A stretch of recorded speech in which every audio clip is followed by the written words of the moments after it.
نفس الشكل البيدق في الصف السادس، بس الأسود هو اللي معاه المبادرة واللعب، فإذا المبادرة عليها عامل كبير. روك اي 7 تشيك، بنزل لك روك اي 8، بتنزل لي بطلع اقول لك كش، تتحرك بالملك كش برضه،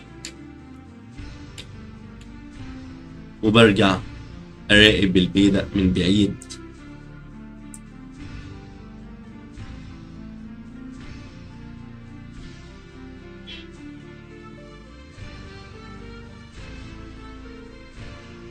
ولو قلت لك كش مثلا هنا، اوعى تيجي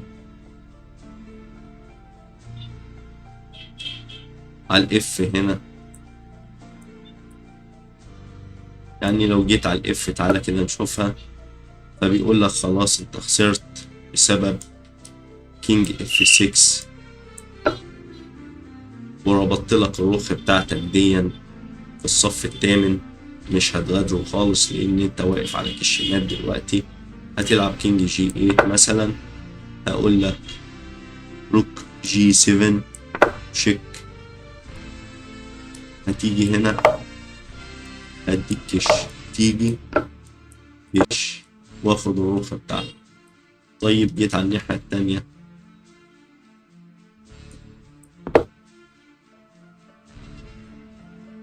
هقول لك روك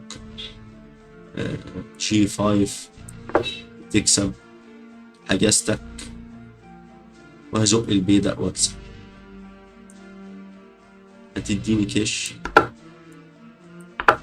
كينج اي 7.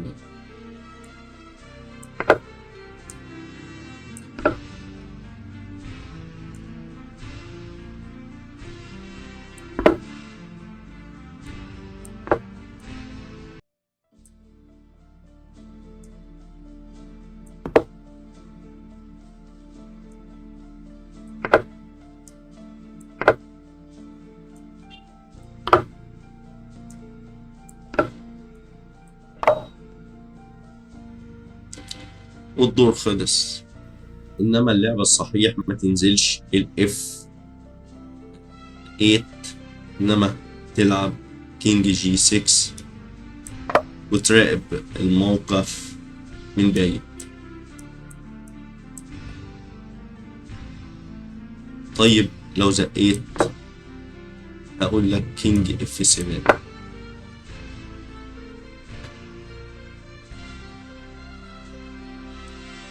طيب لو جيت هنا بالملك روك اي 6،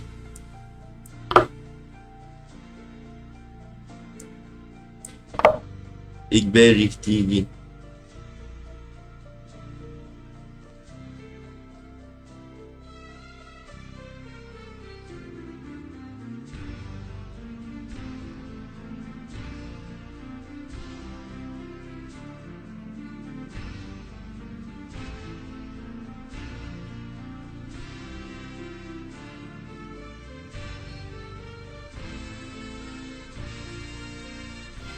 عيني على البيدق.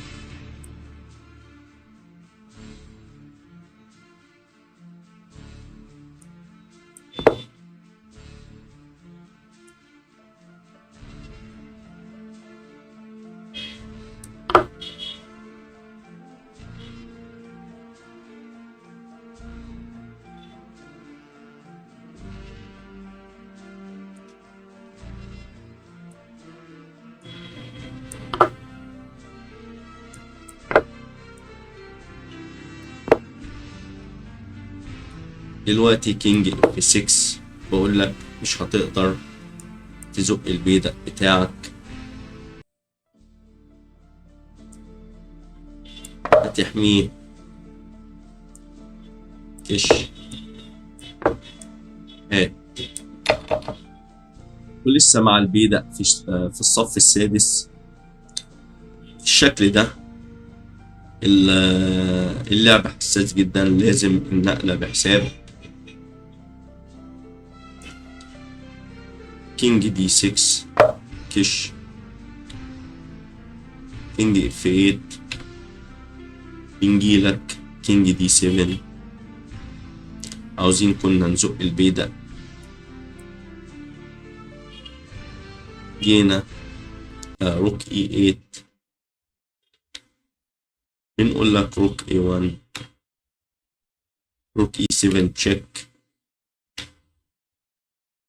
روك اي 8. طيب هات كش كده وابعد، كش تاني، كش، وهنيجي روك اي 1. الكشتين اللي فاتوا دول لو انت ما معكش وقت ومحتاج ان انت تزود وقتك، روك اف 8 بجيلك كش دلوقتي.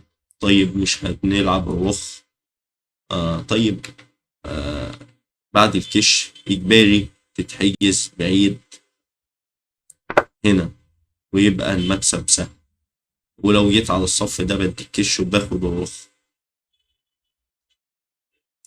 هنا كده.